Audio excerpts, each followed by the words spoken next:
Bonjour et bienvenue pour ce tirage collectif pour la première semaine de cette année 2016, la semaine du 4 au 10 janvier.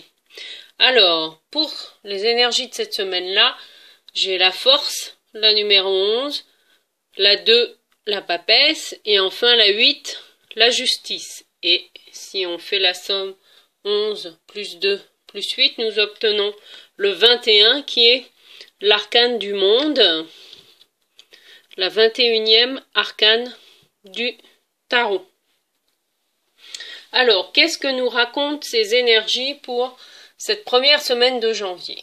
Eh bien, sur le plan national ou voire international, puisque le monde c'est aussi une ouverture, eh bien, il va y avoir des discussions. Ça va être un peu...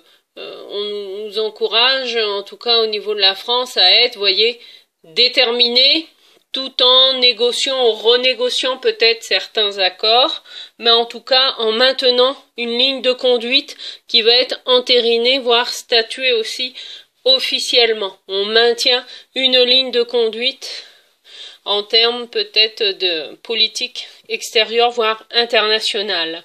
Le tout étant de maintenir les choses pour que des lois se fassent appliquer. Et ça va avoir un impact au niveau national, mais également international. C'est important, il y a peut-être des réunions importantes, ou en tout cas des décisions qui vont être prises, qui ne vont pas forcément être annoncées tout de suite au public, mais en tout cas il va y avoir une révision de la Constitution ou des lois qui vont être ensuite revues. Alors, sur le plan concret professionnel, si vous êtes entrepreneur ou chef d'entreprise, eh bien, c'est le moment, vous voyez, comme le monde l'indique, eh bien, d'avoir une vue d'ensemble des différents axes de vos affaires, ou de votre entreprise, pour pouvoir prévoir vos objectifs sur du long terme, quitte à ce que ces objectifs passent par un changement de statut. Ça peut être aussi ça, parfois un changement de statut, ou le fait de faire des investissements aussi à l'étranger peut être une solution pour pouvoir alléger ses charges également.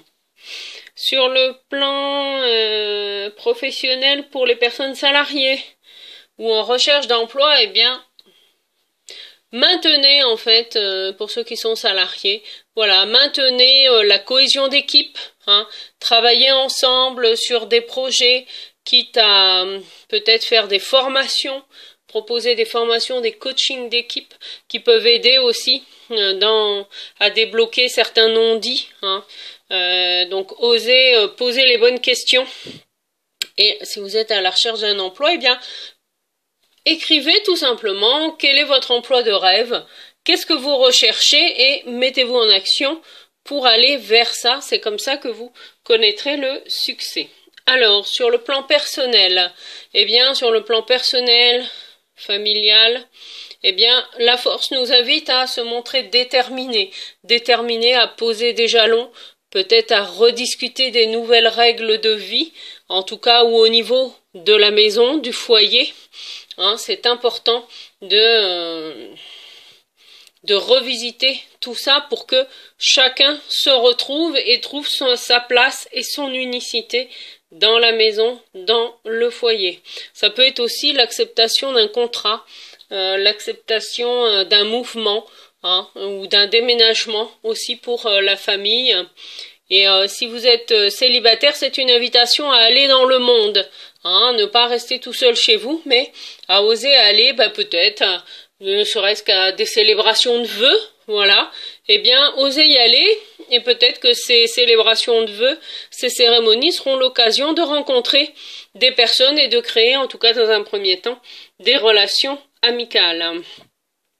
Enfin, sur le plan spirituel, la force nous indique à maintenir notre foi, foi en la vie, foi en nos projets, et avec la papesse, c'est bien sûr d'écouter notre intuition, mais c'est d'abord en écoutant notre foi et notre intuition, c'est ça qui va nous guider pour prendre les bonnes décisions, peut-être oser se positionner aussi clairement dans le monde et avoir ce qu'on appelle le fameux discernement que la justice nous apporte.